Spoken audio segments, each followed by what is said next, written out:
Gabriele Amorth made headlines around the world recently when he said the devil was present in the Vatican. You're talking about something very real, aren't you? Certo, realissima. Vi dico, se credete al Vangelo, credete all'esistenza del demonio. Absolutely, very real. As to the devil's presence in the Vatican, he says that's no surprise. He once had to perform an exorcism on another exorcist. The first thing we need to do if we're going to find out if the devil is at the Vatican is take a tour underneath the Vatican. As we arrive underneath the Vatican, we see that it is laid out in a number of rooms marked by letters, as we can see in this aerial view map. Now we will be exploring some of the rooms in this map. Let's start off by looking in room C here. As we look into the room, we see that this is a mausoleum of Lucius Tullius Zethus. The Vatican goes on and explains that this room was used for offerings to the dead. We read, "View of the north wall and mosaic floor. In the corners of the mosaic floor there are 8 marble squares with circular holes through which offerings to the dead were poured during the funeral rites carried out in the burial chamber." So here we have a room where offerings are done to the dead. That's pretty common in Catholicism. Now if we look in the next room, room E, so here in this room they have a vase which has the image of a Medusa. So here underneath the Vatican we have a Medusa. Again, we ask ourselves the question, this is a vase, but yet it's kept underneath the Vatican. This could have easily been removed. If the Vatican was a holy church, you would think that they would have done this. You think underneath the Vatican they would have things that are sacred to Christ and not foreign gods, not idols and images of foreign gods. Now as we move down further to room H, here we see that this is the mausoleum that is one of the largest and most luxurious mausoleums underneath the Vatican of St. Peter's Basilica. It says that it was built at the beginning of the second half of the 2nd century during the reign of Emperor Marcus Aurelius and belonging to a freedman of the important Valeri family. And as we're in this mausoleum, we see that there's lots of idols from the old Roman Empire. We ask ourselves, why does Rome keep these idols down underneath St. Peter's Basilica? You would think if they were Christians, they would want to clean all this out. I can't imagine anybody who has a true church would keep idols in their churches, especially pagan idols. Where have we seen this before? It's a question I have to ask you. We see this also in Scripture, where God gives Ezekiel a vision of what was underneath the temple during his days. Ezekiel 8, verse 5, "They said unto me, Son of man, lift thine eyes up now way toward the north. I lifted up my eyes toward the north. Behold, northward at the gate of the altar, this image of jealousy in the entry. He said therefore unto me, Son of man, see what they do, even the great abominations that the house of Israel committeth here. I should go far off from my sanctuary, but turn thee yet again, and thou shalt see greater abominations. He brought me to the door of the court. I looked in the hole of the wall. He said unto me, Son of man, dig now in the wall. When I digged into the wall, behold, a door. He said unto me, Go in, and behold the wicked abomination." So here we go. He found a secret door. Okay, a secret door that was, in a sense, underneath the temple. All right?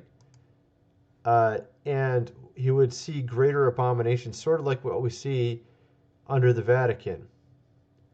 So he dug into the wall, and he went in, and he saw, behold, every form of creeping things, abominable beasts, and the idols of the house of Israel portrayed upon the wall round about.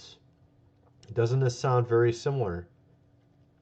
And there stood 70 men of the ancients of the house of Israel. In the midst of them stood Jezaniah, the son of Shaphan, And with every man his censer in his hand, and a thick cloud of incense went up. Then he said unto me, Son of man, hast thou seen what the ancients of the house of Israel do in the dark, every man in the chambers of his imagery?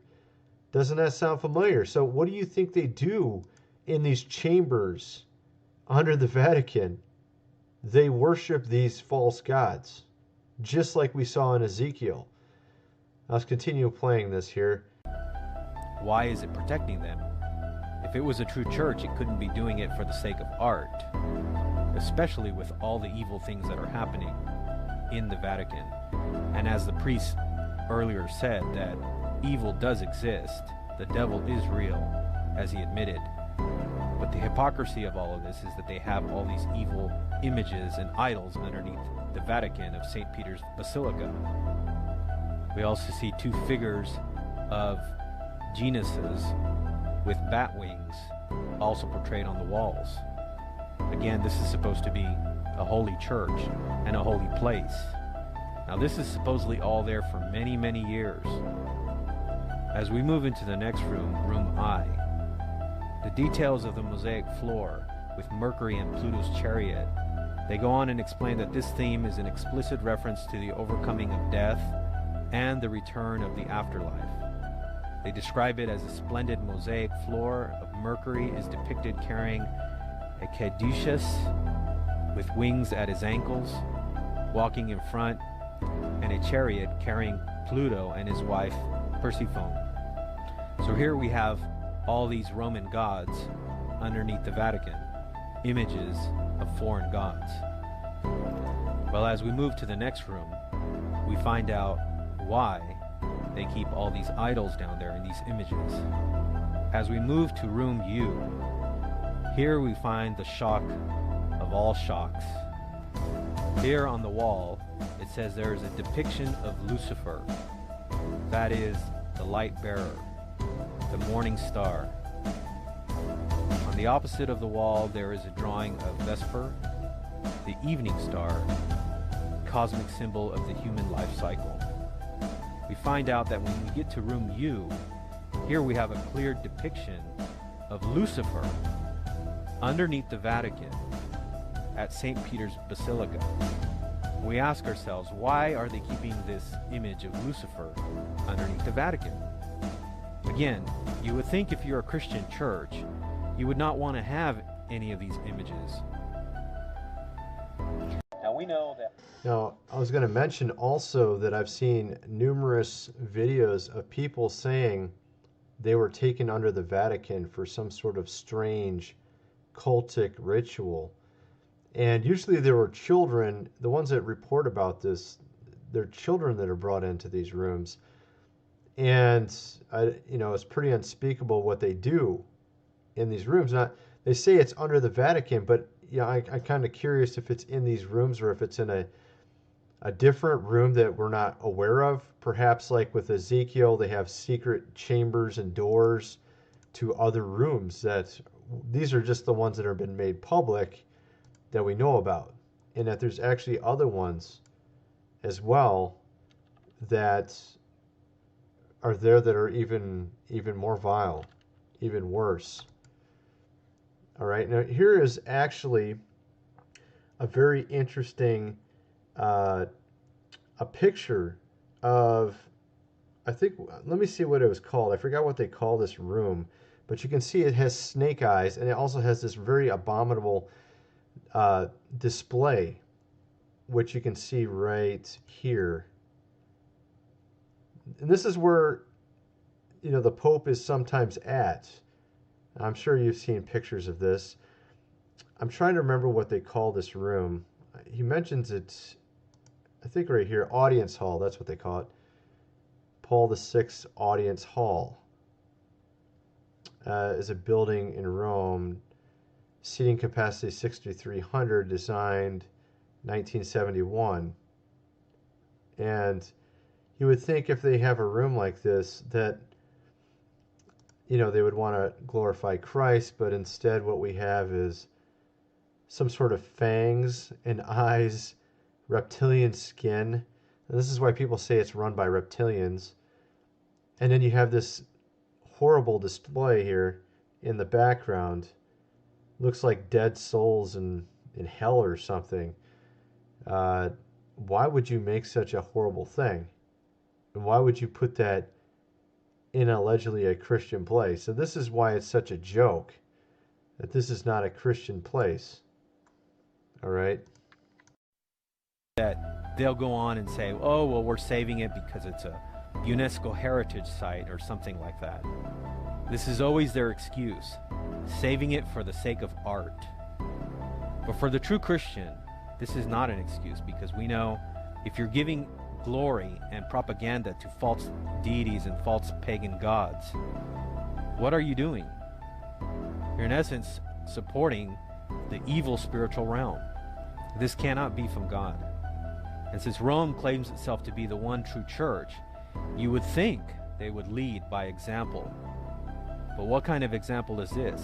That you have a depiction of Lucifer underneath the Vatican for countless hundreds and hundreds of years? Now this image here underneath the Vatican has been there since their claim, which would be Constantine. We would know that he was the first one that built this basilica. And so again, we ask ourselves, why are they keeping this depiction of Lucifer underneath the Vatican? Well, we think the answer for why all these images, idols, are kept underneath the Vatican is because what we're dealing with here is we're dealing with an apostate church that has always been apostate, and even now, as it is filled with Freemasons. And so we know that the reason why they're keeping all of this there now, and they're actually revealing this on their internet website, is because they want people to see this. They want people to see what they're really all about. For the masses who believe that Rome is still a pure church, they don't mind deceiving them into believing that they are still a Christian church. As you go down underneath the Vatican, down into the next rooms, they will try to convince you on this tour that you take that Peter is buried down there in one of the rooms, and that this gives credence to following the Pope. But we ask the question, why would you want to follow a Pope who has all these evil things underneath his church? It's very clear. This is a very interesting point he's making, especially in light of Pope Francis, who is literally contradicting every type of Christian teaching, and including Catholic teaching. Of course, I'm not a Catholic, but the fact of the matter is he's mocking the truth by putting out things all the time that are contradictory to Scripture. He had a boy ask him where his father was. His father was an atheist. He asked him, is he in heaven? And he essentially didn't, he answered the question and basically said yes, but he said it in a roundabout way. He says, was your dad good? Yes, your dad was good. Well, where do good people go? I mean, such a, simplistic thing like that. And I mean, of course, there was something years ago where he was saying atheists go to heaven. And, you have to ask yourself, what is this guy doing? I mean, it has nothing to do with Christian teaching. It has nothing to do with the Bible. And he just recently had Katy Perry. Let me show you that. Katy Perry coming to show how to do transcendental meditation. She's putting on a workshop. Let me see if I can find that real quick. Here we go. Yeah, here we go. Katy Perry, Pope, Virtual Reality Technology Meditation in Vatican. Okay, so they're doing something about transcendental meditation. She was actually teaching a workshop in Vatican City on transcendental meditation. We all know Katy Perry's fake. She's a fraud. So why would they allow that? Why would the exorcist get possessed himself and then another exorcist have to exorcise the demon from him? I mean, seriously, something clearly is wrong. I mean, you've heard all these strange stories. They also have a ton, miles of books that no one even knows what they are under Vatican. You have to ask yourself, why would it make it so it's inaccessible to anyone, or at least anybody that would be like a historian or somebody that has an archaeological background, why wouldn't they allow these people in to investigate these documents? What are they hiding? I mean, miles and miles of these books and ancient documents. Perhaps there's something they're hiding within these documents, maybe things they've done wrong in the past. That's the question you have to ask. It's just very strange, why they have all these idols underneath the Vatican in the basement. Why do they have all these records sealed that no one can read or see? These are the questions we have to ask.